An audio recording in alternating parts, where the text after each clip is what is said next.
धतूरों में उसका दिल कभी नहीं बहलता। तो आप भागोगे इधर उधर और कहने लगोगे दिल में हो याद तेरी, गोशे तन्हाई हो और खलवत में अजब अंजुमन आराई हो, आस्ताने पे तेरे सर हो अजल आई हो, और ऐ जाने जहां तू भी तमाशाई हो। इश्क की बात करते करते बुढ़े हो गए, इश्क करके देखो, उनके करीब आके देखो, उनसे रिश्ता जोड़ के देखो। उर्स की महफिल है, एक वली का जिक्र कर देता हूँ। सच्चे आशिक बनो, बिगाड़ने वाले सुधरने पे मजबूर हो जाए। एक मर्द कलंदर आया था इसी हिंदुस्तान की जमीन पे, पूरा माहौल मुखालिफ था, पूरा माहौल मुखालिफ था।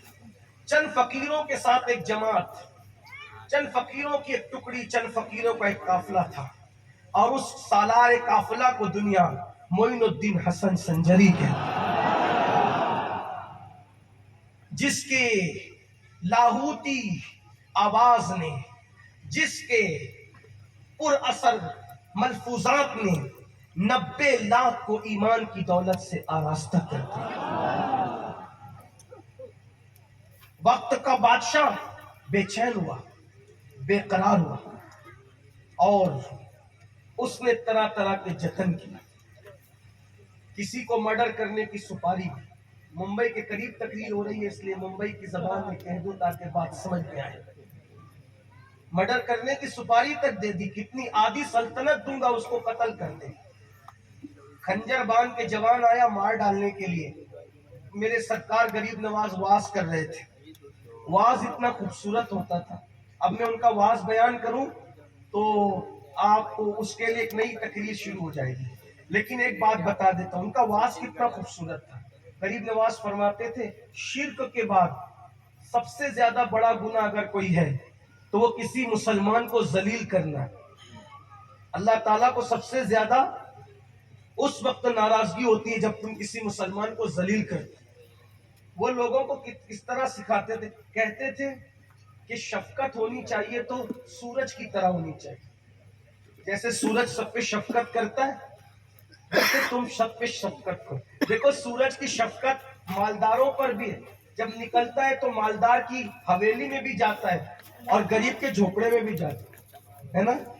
तो फरमाते थे शफकत सूरज जैसी हो, सखावत दरिया जैसी हो, और आजिजी जमीन जैसी हो। ये तीन काम कर ले तू अल्लाह का महबूब बन जाए। और इसी पे तकरीर खत्म होती थी, 1.5-2 घंटा हमारी तरह बातें नहीं होती।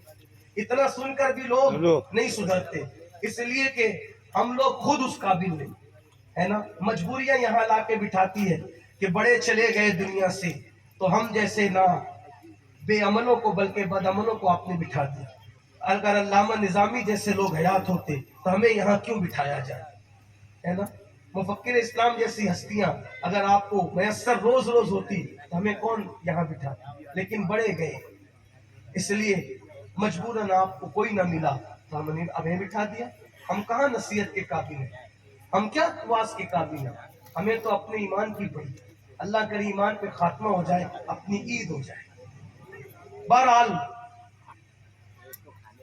ऐसी वाज नसीहत की महफिल थी, लोग महफिल खत्म हुई तो उठ के जाने लगे, वो बैठा रह गया। गरीब नवाज सरकार मेरे राजा ने फरमाया भाई सब अपना अपना काम कर चुके, तुम भी अपना काम कर लो।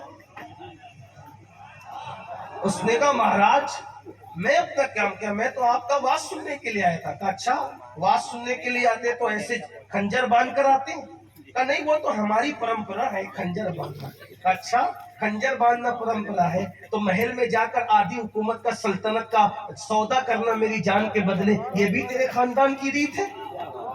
अरे ये तो महल की दास्तान भी जानता है, कमर का खंजर भी जानता है। जब ये इतना जानता है तो इसका मदीने वाला सरकार कितना जानता है। खंजर निकाला